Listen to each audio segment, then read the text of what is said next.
En ce 15 janvier 1686, le roi Soleil se plaint de douleurs à l'anus. Il semble qu'il se soit piqué le derrière en s'asseyant sur une plume des coussins qui garnissaient son carrosse. Il aurait fallu immédiatement inciser pour éviter que la blessure ne s'infecte. Mais les médecins du roi, épouvantés à l'idée de porter la main sur le fondement de la monarchie, optent pour des médecines douces. Ces méthodes ne donnent aucun résultat. Bientôt, ce sont tous les plus grands médecins de Versailles et de France qui accourent au chevet du roi. Oh, un abcès. C'est le diagnostic des médecins. Louis XIV souffre d'une tumeur au niveau de l'anus.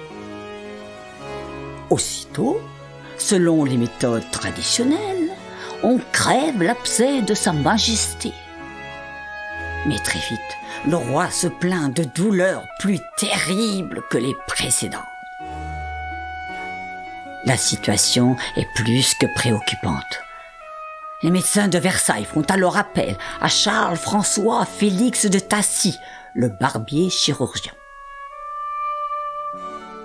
Après avoir examiné l'auguste popotin du roi, il a ces mots. « Sire, je m'inquiète un peu, car l'opération que je vais devoir faire est cruciale. » Ce à quoi le roi répond: « Entraînez-vous, Félix, toutes mes galères et toutes mes prisons vous sont ouvertes. » Félix va donc s'entraîner plusieurs mois et va mettre au point des instruments spéciaux pour être en mesure de traiter le royal derrière. L'opération a lieu à Fontainebleau le 18 novembre 1686. Pour soutenir son époux, Madame de Maintenon demande à Lully, compositeur du roi, de composer un hymne. Le texte est écrit par Madame de Brinon, supérieure de la maison royale de Saint-Louis, pensionnat de jeunes filles créé par la marquise. Pendant l'opération, les demoiselles chantent cette composition. L'opération dure 3 heures.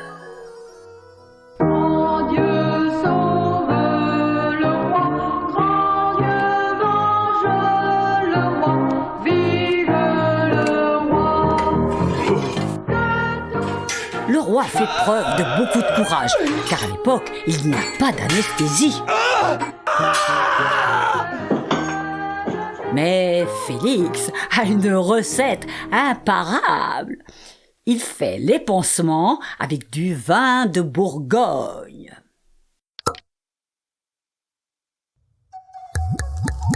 Le résultat est probant. Malgré les douleurs infernales qu'engendrent ces outils composés d'un scalpel et d'une tige de fer pointue, la fistule disparaît. Et le roi est guéri.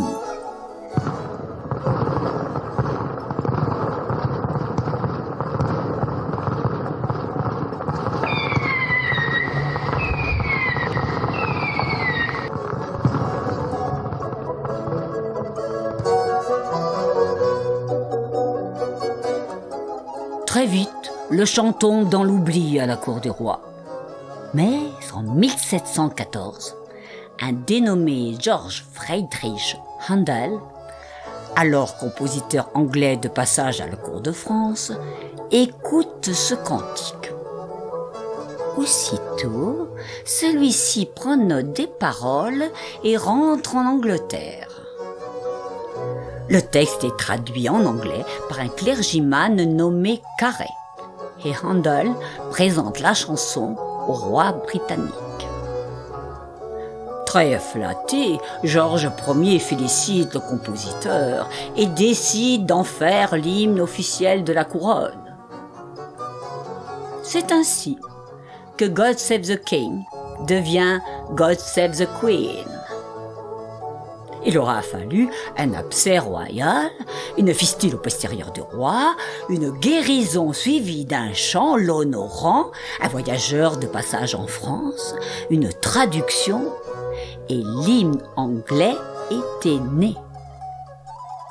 Le peuple britannique entonne ce chant en pensant rendre hommage à leur pays et à la monarchie. Mais en réalité, à toute occasion, il remercie Dieu d'avoir soulagé le roi Louis XIV de ses douleurs à l'anus. Ça devrait plutôt leur faire mal au derrière.